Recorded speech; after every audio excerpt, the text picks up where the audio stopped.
sida hadda aan nahay wax qurxoon maaha aniga soo madaxweynihiin maaha wax qurxoon maaha markaan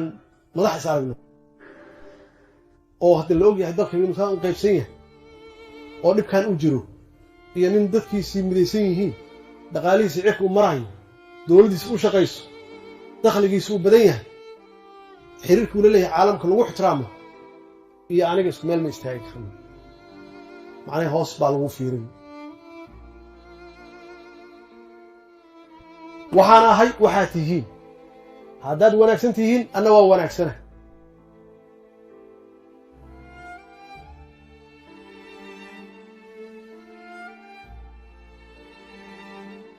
si kastaan yeelay waa la hadlay magacyada soo dira adduunkaan ugu cebeynina shacabka Soomaaliyeed aysan qalbi jabin idinkaa waxaan samaystay wixii aan rabay waa iga soo kaxayseen intaasoo jeer iyo tanaasul idin sameeyey waxaan ummadoo dhan baa arkaysay magacyada keena horeyna aan wadno wixii khalad ah ku jiraan annagoo soconno oo uu socdo doorashada socoto hala saxo waa la diiday waxaa diiday Puntland iyo Jubbaland nasiib darro September 17 heshiiskii ahaa oo iyagu qorteen oo ay saxiixeen oo idinku aad u ansixiseen anoo og intiina badan inay raali ka ahayn haddana nasiib darro waa diideen haddana waa diideen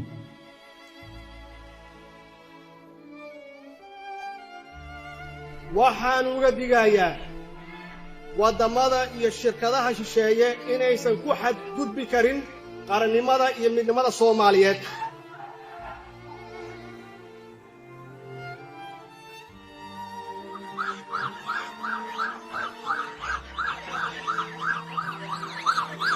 waxaa laga faa'iideysanayaa qaybsanaanshaheena inaan qaybsannahay iyo ka faa'iideysanayaan waxay ka faa'iideysanayaan tabardarradeena ka faa'iideysanayaan laakiin wallaahi ma yaqaanaan Soomaali ma yaqaanaan mucaarad waa u baahannahay mucaarad waa loo baahan yahay laakiin mucaaradka loo baahan yahay waxa weeye markay xaaladda kulushahay in mucaaradkaas uu dawladda shisheeye uusan la jirin wax kasta ay tahay inuu dawladdiisa ag taagan yahay mucaaradku waa kaas oo ah ka wax dhisaya weeye ma aha kan dawladdiisa duminaya ma aha